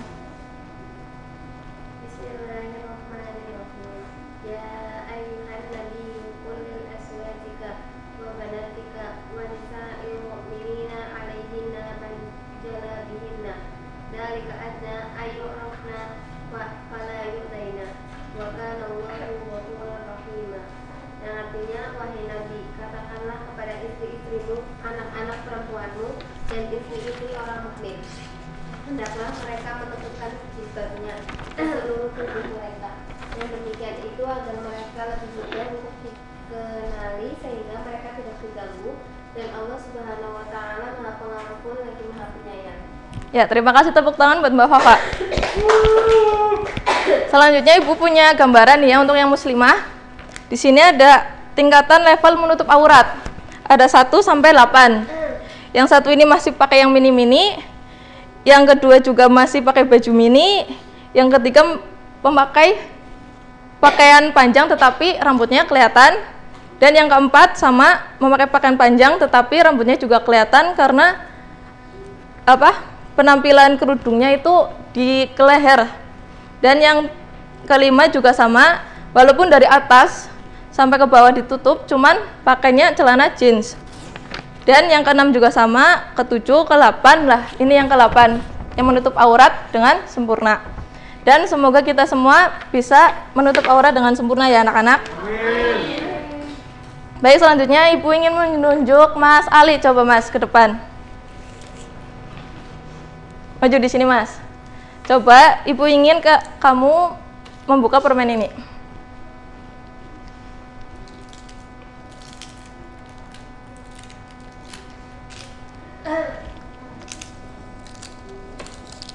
Menurut Mas Ali mau memilih permen yang ini apa yang ini? Yang ini, Bu. Kenapa alasannya? Coba terangkan ke teman-temannya. Karena rasanya enak, Bu. Karena? Rasanya lebih higienis, Bu. Ya, betul. Wadahnya. Tepuk tangan buat Mas Ali. Boleh duduk, Bu? Nggih, silakan. Jadi dari permen ini kita bisa mengambil hikmah ya. Dari terutama untuk para cowok-cowok nih. Apalagi kalau misalkan mau memilih seorang istri. Jadi kalian harus memilih yang tertutup. Jangan sampai memilih yang terbuka.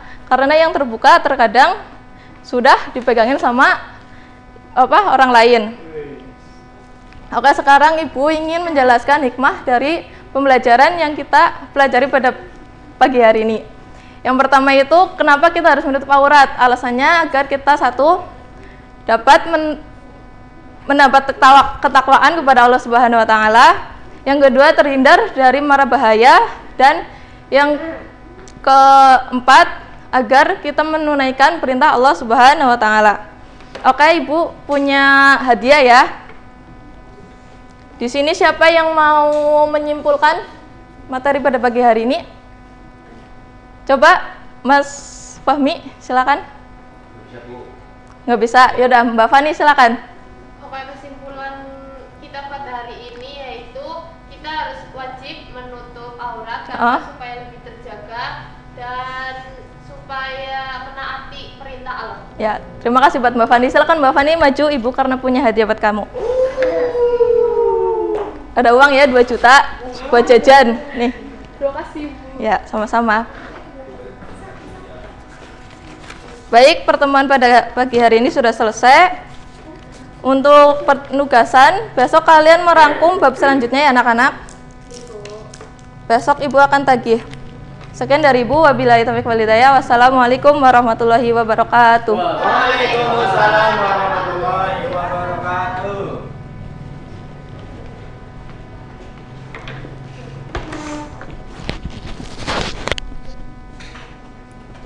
Masangnya gini lah.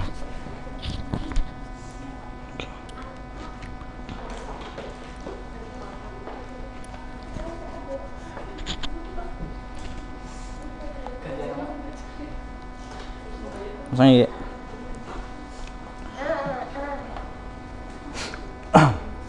Sebetulnya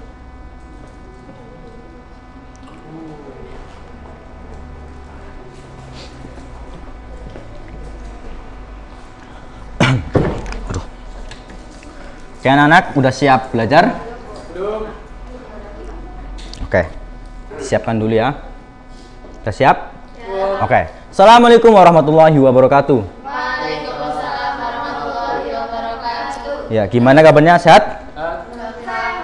Alhamdulillah ya. Oke, seperti biasa ya, sebelum belajar dimulai, kita berdoa terlebih dahulu. Silakan kepada ketua kelas untuk memimpin doa dulu. Selesai. Oke, alhamdulillah.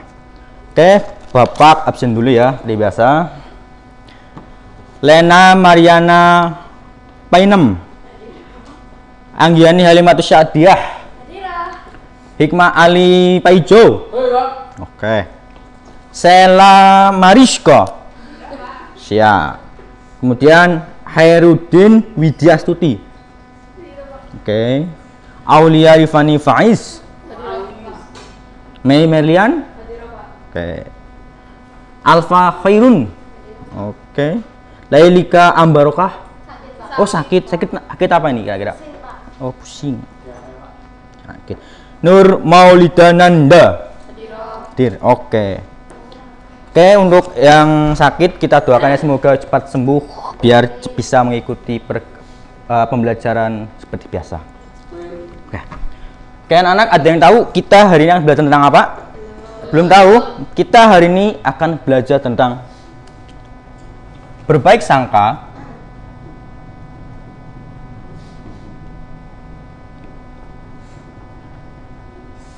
dan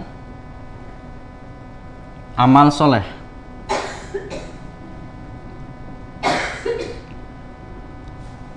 Oke. Ada yang tahu apa itu berbaik sangka?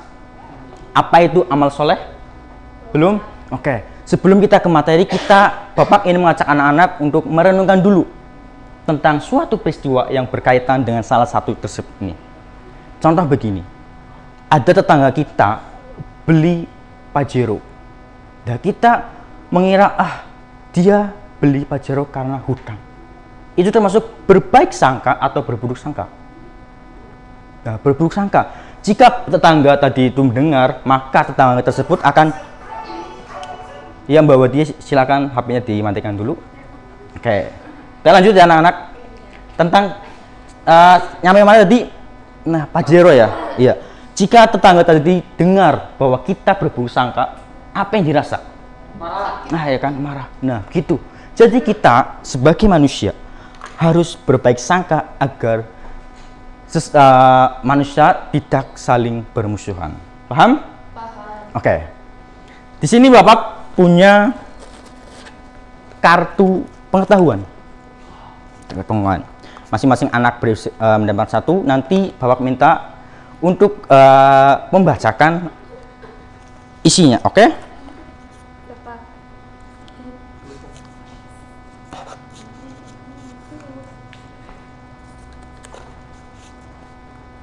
Ya.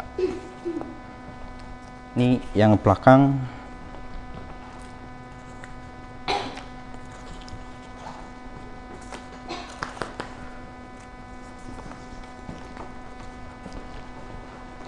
Oke. Berbaik sangka. Silakan yang mendapat materi tentang berbaik sangka berdiri lalu bacakan. Dewa. Berbaik sangka adalah selalu berpikir positif terhadap orang lain. Ya, betul. Berbaik sangka. Selalu berpikir positif tentang orang lain. Seperti tadi renungan kita tadi, jika kita berpikir negatif tentang orang lain, maka akan menambah musuh. Betul? Nah, jadi kita harus berbaik sangka terhadap orang lain. Kemudian, selain pengertian, juga ada manfaat. Manfaat dari berbaik sangka, silakan yang mendapat materi tentang manfaat, bisa berdiri lalu bacakan. Saya menjawab ya. Berbaik sangka itu mempunyai manfaat. Yang pertama, hidup menjadi tenang. Yang kedua, banyak teman. Yang ketiga, menguatkan persaudaraan. Oke. Yang pertama, hidup menjadi tenang. Jika kita berbaik sangka pada orang lain, ya bayangkan, kita selalu berpikir positif, berbaik sangka, maka kita akan tenang karena hidup kita akan bahagia terus. Kemudian yang kedua, tadi apa Mbak? Banyak teman. Iya betul, banyak teman. Kembali lagi ke berpikir positif tadi. Jika kita berpikir positif, maka teman kita akan banyak. Apa Mbak Lena? Teman kita akan banyak? Ya betul. Kemudian yang ketiga, ada Pak? Menguatkan persaudaraan. Ya betul. Selain menambah teman, juga akan menambah ikatan tali persaudaraan. Oke. Kemudian selain ada manfaat, juga kita nggak afdol kita contohkan ya. Silakan yang mendapat contoh dari berbaik sangka, bisa bacakan contoh berbaik sangka. Ada yang mendapat? Ya. Contoh berbaik. Contoh berprasangka. Tenang. Contoh berbaik sangka. Contoh berbaik sangka atau berprasangka baik. Sama saja. Jadi pertama, tetangga beli mobil.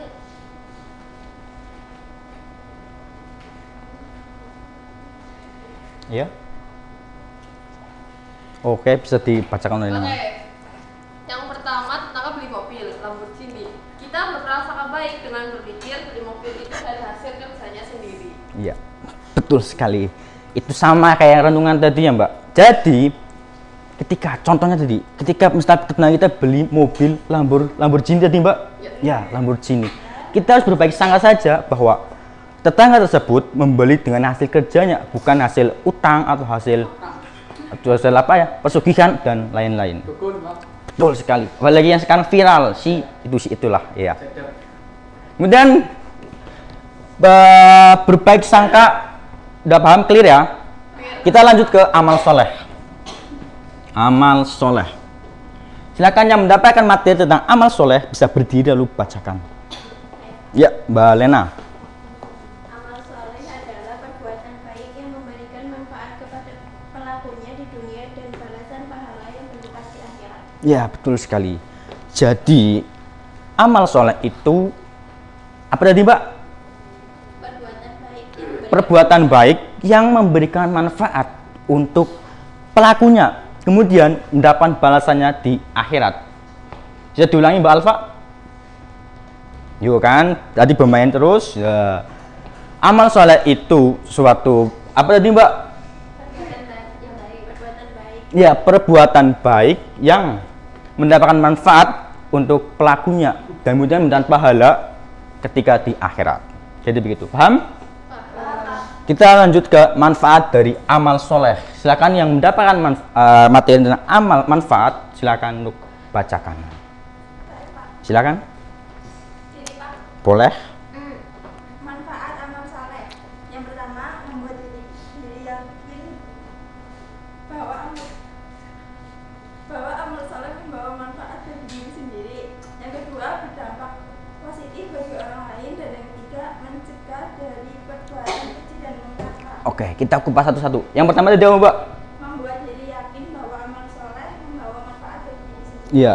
Ketika kita beramal soleh, manfaatnya itu akan membuat diri kita yakin bahwa kita memiliki sifat yang beramal soleh yang nantinya akan bermanfaat untuk diri kita dan mendapat pahala di akhirat. Kemudian yang kedua tadi apa, Mbak? Berdampak positif bagi orang lain, Pak. Ya, selain untuk diri kita sendiri juga berdampak positif untuk orang lain. Maksudnya itu gimana? Ya itu tadi, tidak saling bertengkar, tidak saling bermusuhan, tapi tetap dalam tali saudaraan. Yang ketiga tadi? Mencegah dari perbuatan keji dan mungkar. Ya, yang terakhir itulah mencegah dari perbuatan keji dan mungkar. Ketika kita bisa beramal soleh, maka otomatis iman kita akan bertambah dan kita akan takut untuk melakukan perbuatan keji dan mungkar. Kemudian kita ke contoh dari amal soleh. Silakan yang mendapatkan contoh amal soleh bisa dibacakan. Ya, Mbak Mei. Satu, menyingkirkan rintangan di jalan. Ya. Yang kedua, ucapan yang baik. Ya. Yang ketiga, tersenyum kepada sesama manusia. Oke. Yang pertama tadi apa, Mbak? Menyingkirkan rintangan di jalan. Iya. Contoh, Mas Ali jalan tiba-tiba di tengah jalan ada bambu. Nah, karena Mas Ali memiliki sifat amal yang soleh gitu ya. Betul Mas Ali? Siap. Nah, Mas Ali itu menyingkirkan bambu tersebut. Kemudian yang kedua tadi ucapan yang baik. Ketika kita meyakini bahwa kita memiliki amal yang soleh, maka kita sangat takut melakukan ucapan yang tidak bermanfaat. Kemudian yang ketiga tadi apa, Mbak? Mbak Mei, yang ketiga tadi apa? Tersenyum kepada sesama muslim. Nah, senyum itu ibadah. Oke? Sampai sini ada yang ditanyakan? Tidak ya? Oke. Jadi kita dapat simpulkan bahwa kita sebagai manusia itu harus berbaik sangka agar kita mendapatkan teman dan juga dalam ikatan tali persaudaraan tetap terjaga. Kemudian kita juga harus beramal soleh karena dengan amal soleh kita akan bermanfaat untuk diri kita sendiri dan mendapat pahala di akhirat. Oke anak-anak, mungkin itu materi dari Bapak. Jangan lupa untuk tetap belajar, tetap semangat, karena dengan belajar kita akan sukses di kemudian hari. Untuk penugasan silakan kerjakan LKS, buka LKS-nya halaman 16 ya. Halaman 16 di situ ada pilihan ganda dan juga esai. Silakan dikerjakan, dikumpulkan untuk minggu depan. Oke. Kita akhiri pembelajaran hari ini dengan bacaan hamdalah bersama-sama. Alhamdulillahirabbil alamin. Kurang lebihnya mohon maaf. Wassalamualaikum warahmatullahi wabarakatuh.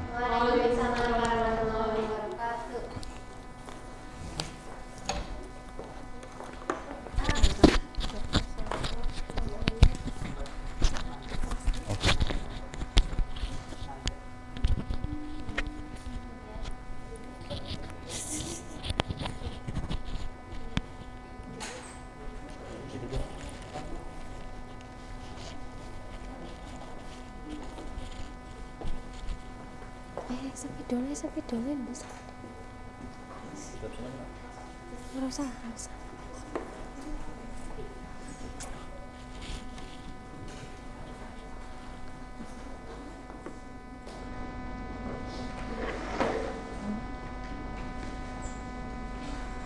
Ya, bismillahirrahmanirrahim. Assalamualaikum warahmatullahi wabarakatuh. Ya, sebelum memulai pelajaran, alangkah baiknya kita berdoa terlebih dahulu. Silahkan ketua kelas untuk dipimpin berdoa. Siap, gerak. Berdoa mulai. Selesai. Selamat siang anak-anak. Ya, bagaimana kabarnya pada siang hari ini? Masih semangat ya?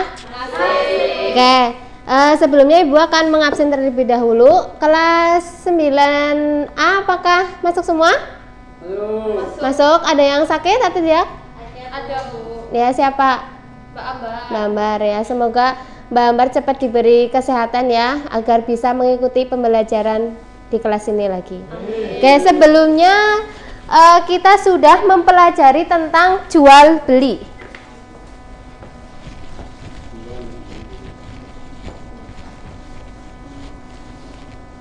Tentang jual beli. Siapa yang masih ingat apa itu pengertian dari jual beli? Saya, Bu. Ya, silakan Mbak Fani. Pengertian jual beli adalah pertukaran harta dengan harta untuk keperluan ta'aruf atau pengelola yang disertai dengan lafal ijab kabul menurut tata aturannya yang ditentukan dalam Islam. Ya, jadi tadi bukan ta'aruf ya, tapi tasaruf atau pengelolaan. Jadi jual beli itu adalah pertukaran harta dengan harta. Ya, selanjutnya sekarang kita akan belajar mengenai khiyar. Khiyar. Yang pertama yaitu ada pengertian.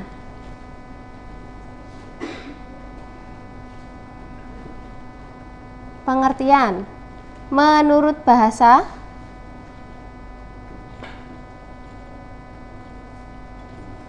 dan istilah.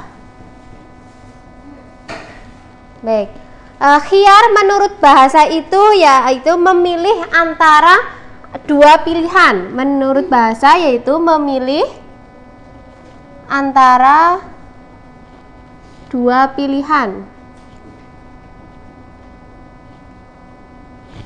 Mas Ali, menurut bahasa artinya khiyar atau apa?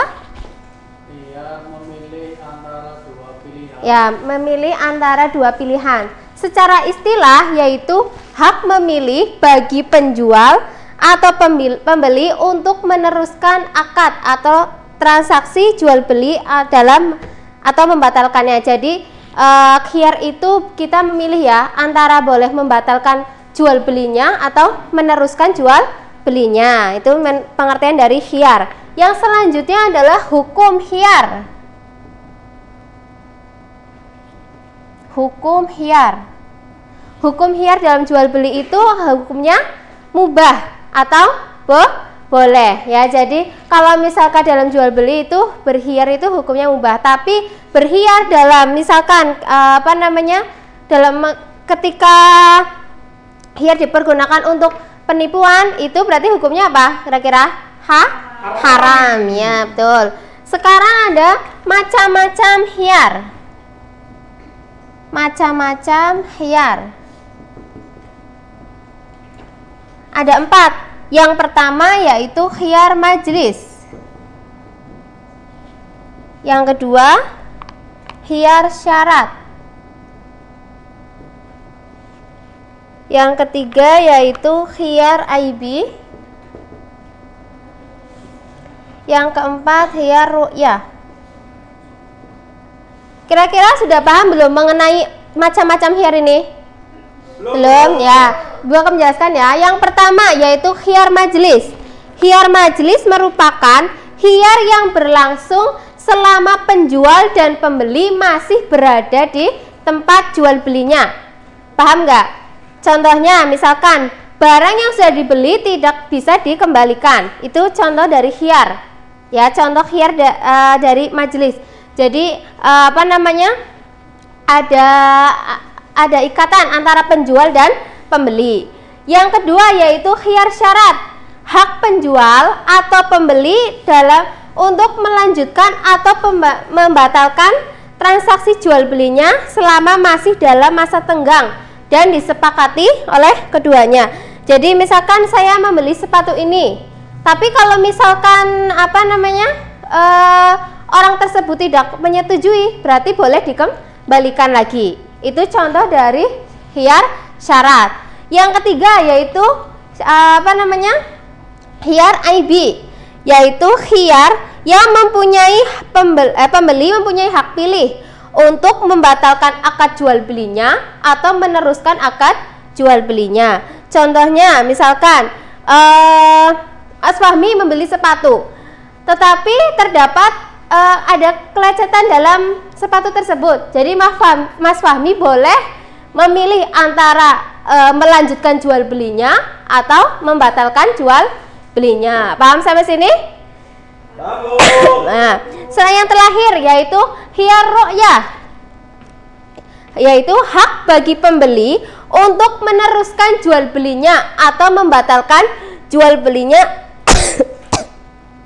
karena objek yang dibeli belum dilihat karena ketika akad berlangsung. Contohnya misalkan Mbak Mai itu beli tas online ya. Otomatis di tas online itu pengirimnya sudah menuliskan ya, antara ada nama barangnya, nama pengirimnya, alamat yang dituju gitu. Jadi ketika Mbak Mei mendapatkan barang tersebut, melihat otomatis Mbak Mei melihat membukanya ya. Ketika membuka, kemudian ada barang yang cacat, jadi itu boleh dikembalikan lagi. Paham sampai sini? Paham. Ya. Ya ini Bu lumayan batuk ya. Untuk melihat kepahaman kalian, Ibu akan melakukan evaluasi. Evaluasi yang pertama yaitu coba sebutkan Mbak Lena macam-macam dari khiyar apa aja? Pertama khiyar majlis, kedua khiyar syarat, tiga khiyar IB, empat khiyar ru'yah. Ya betul sekali, ada 4 ya. Ya macam-macam khiyar. Selanjutnya Mbak Sela, pengertiannya apa dari khiyar? Pengertian khiyar adalah penjual atau pembeli untuk meneruskan akan transaksi jual beli atau membatalkannya. Ya betul sekali. Yang terakhir coba Mbak Mei, dasar hukum khiyar itu apa?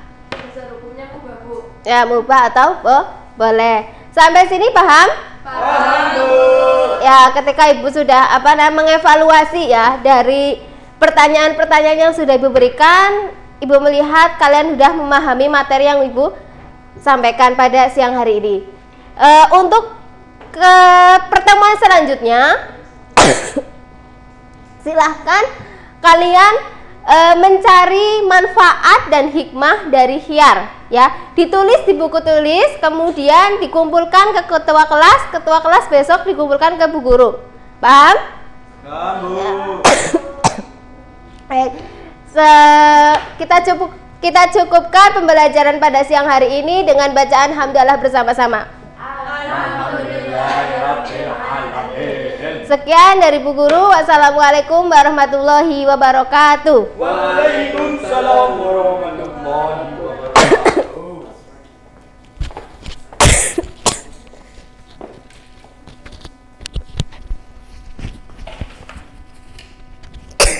Astagfirullahaladzim ya Allah.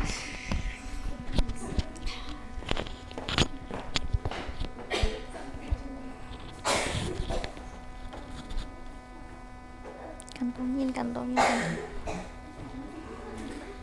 sekali. habis.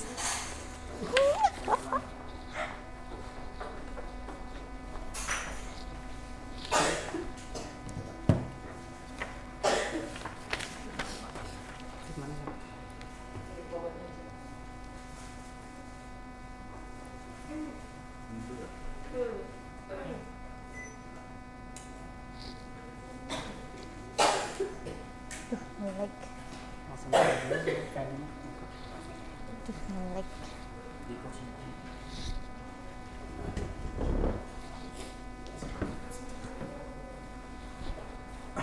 Set.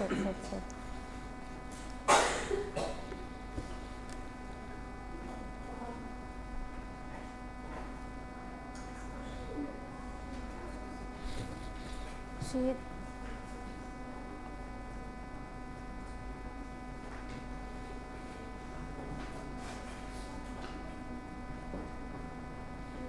Kok gelem? Kok nyala?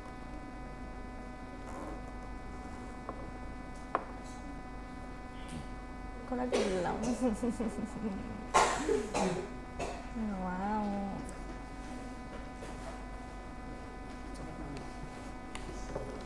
Cepet mana?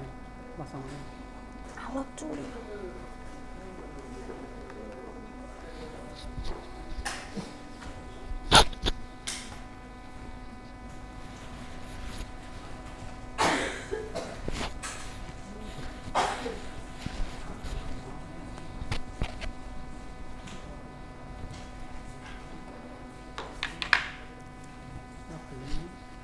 Ya udah.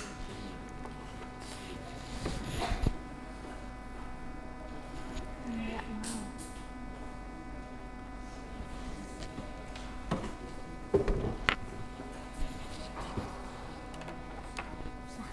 Bismillahirrahmanirrahim. Assalamualaikum warahmatullahi wabarakatuh. Waalaikumsalam warahmatullahi wabarakatuh.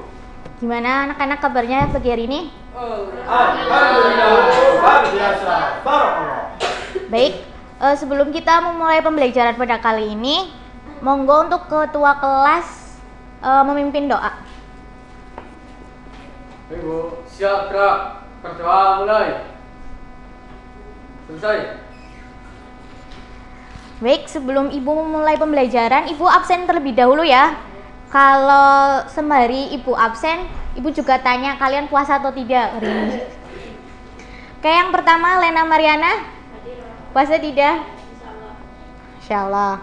2, Anggiani Halimatus Sa'diyah, puasa tidak? Oke, nggak apa-apa. 3, Hikmah Ali Amrullah, puasa tidak? Tidak, Bu. Wah, kenapa nih? Nggak kuat, Bu. Walah. 4, Sela Mariska, puasa enggak?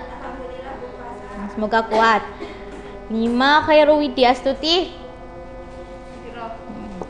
7, Mei Merliana Safitri, puasa tidak? Bismillah kuat. Khairul Fahmi, puasa tidak? Kompak banget ini berdua nggak puasa. Oh halah. Baik. Alfa Khairun Nisa, 10, Lailika Ambarokah, Tidak masuk, Bu. kenapa? Sakit. Oh, semoga saudari kita Lela Ambarokah bisa cepat sembuh ya. Oke. Baik, kemarin kan Ibu kasih tugas untuk hari ini itu membaca materi. Hari ini udah dibaca? Sudah. Oke, berarti tahu dong materi hari ini kita tuh bahas tentang apa? Tahu. Apa? Khulafa Rasyidin.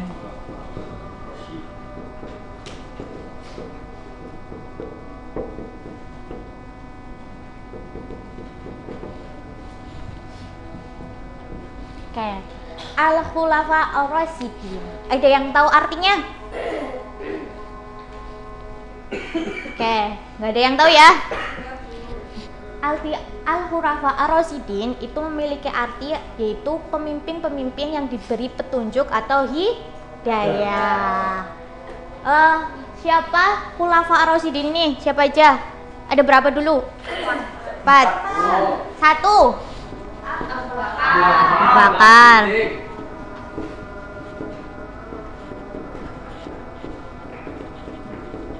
Umar bin Khattab.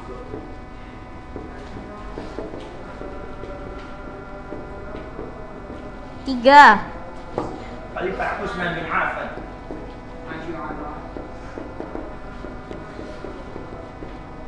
4. Khalifah Ali bin Abi Thalib. Apa di sini ada yang namanya Ali? Saya juga Ali.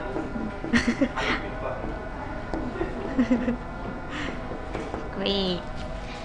Berarti kan kalian semalam udah baca materi Al-Khulafa Ar-Rasyidin. Ada tidak yang mau ditanyakan? Saya Bu, Ya, silakan Ali. dari 4 khalifah itu yang paling menonjol itu yang mana Bu? Yang paling wow itu? Oh, bagus pertanyaannya. Dari 4 khalifah ini, siapakah sih yang paling menonjol dari hal kepemimpinannya, dari kebijaksanaannya, atau yang bisa menjayakan masa keemasan Islam, begitu kan? Baik, Ibu jawab ya. Dari keempat khalifah tersebut, itu masing-masing mempunyai kelebihannya masing-masing dan mempunyai keunggulannya masing-masing. Tidak bisa disamakan antara kepemimpinan Abu Bakar maupun kepemimpinan dari Umar ataupun yang lainnya. Karena apa? Karena mereka mempunyai kelebihan masing-masing. Seperti dalam hal karakternya, Abu Bakar itu mendapatkan gelar As-Siddiq. Karena apa? Karena kejujurannya. Dan Abu Bakar juga terkenal akan kebijaksanaannya dalam memimpin. Lain hal dengan Umar bin Khattab. Umar bin Khattab, ada yang tahu nggak julukan Umar bin Khattab? Al-Faruq. Yang ketiga, sebelumnya Umar ini dikenal akan keberaniannya dalam memimpin dan mengambil sebuah keputusan. Yang ketiga yaitu ada Utsman bin Affan. Utsman bin Affan ini memiliki julukan Zunnurain, yang ada yang tahu artinya? Memiliki 2 cahaya. Dan yang dan yang terakhir yaitu Ali bin Abi Thalib memiliki julukan Ulul Ilmi, yang artinya gerbang ilmu. Kenapa Ali bin Abi Thalib itu dijuluki sebagai gerbang ilmu? Karena terkenal akan kecerdasannya dalam memimpin. Seperti itu. Tadi kan Ibu juga menyebutkan tentang kebijakan saat beliau ini memimpin kan. Ada yang tahu kebijakan dari Umar bin Khattab? Ya. Kebijakan Abu Bakar As-Siddiq yang Iya, Umar. memerangi Ya, lanjut. kaum murtad yang menolak membayar zakat, mengumpulkan mushaf Al-Quran dan memperluas wilayah kekuasaan Islam. Oke, benar sekali, beri tepuk tangan. Ada yang tahu kebijakan Umar bin Khattab?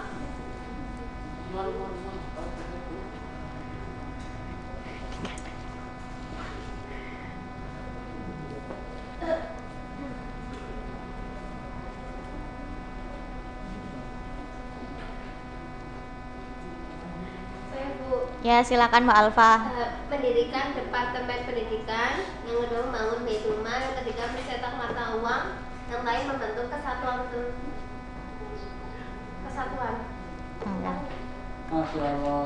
Kesatuan tentara. Terus ada yang tahu kebijakan Utsman bin Affan? Ya, silakan Mbak Fani. Yaitu melakukan pembangunan seperti pembangunan jalan, jembatan, masjid, dan memperluas masjid Nabi di Madinah. Oke, betul sekali. Yang terakhir, ada yang tahu kebijakan Ali bin Abi Thalib? Bu. Silakan Mas Fahmi. Ya, itu menarik kembali tanah yang disediakan oleh Khalifah Utsman bin Affan kepada penduduk dengan menyerahkan hasil pendapatannya ke negara. Ya, tepuk tangan untuk kita semua. Oke, berarti tugas dari Ibu emang kalian laksanakan yaitu membaca materi yang akan kita pelajari. Oke, untuk selanjutnya Ibu tuh punya have fun untuk kalian.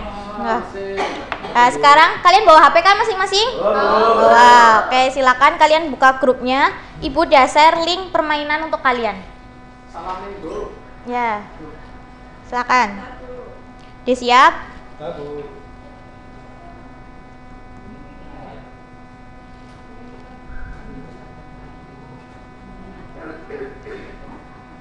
Ya, yuk. Langsung login, Bu. Langsung. Udah semuanya? Ya.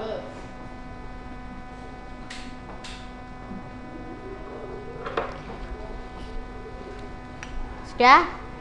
Yuk, hitungan 1, 2, 3 mulai ya. Tuh, 2, 3, silakan mulai.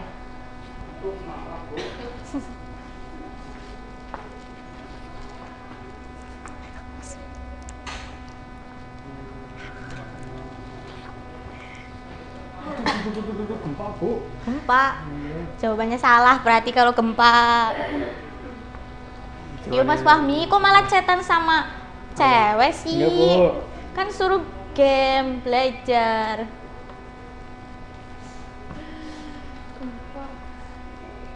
Gimana gempanya udah berapa kali? Belum, Bu. Wah. Benar semua, Bu. Sama terusan, Bu. Pesawatnya rusak. Belajar. Wah, aku. Ya kalah, Bu.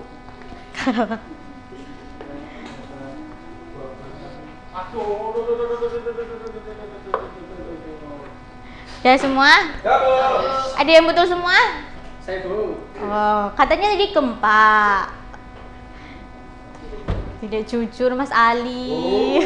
Mas Ali, Bu. Oke, sudah ya. Jadi itu hanya have fun untuk kalian biar gak sepaneng pelajaran ibu.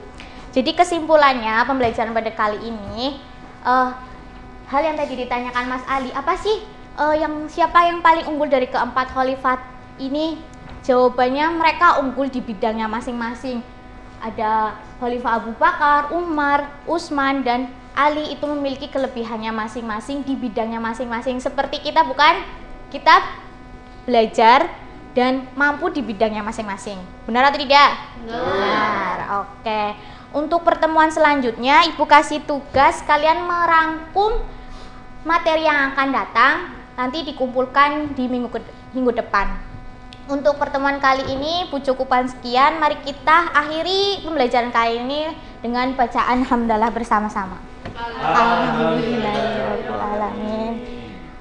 Kurang lebihnya mohon maaf. Wassalamualaikum warahmatullahi wabarakatuh. Waalaikumsalam.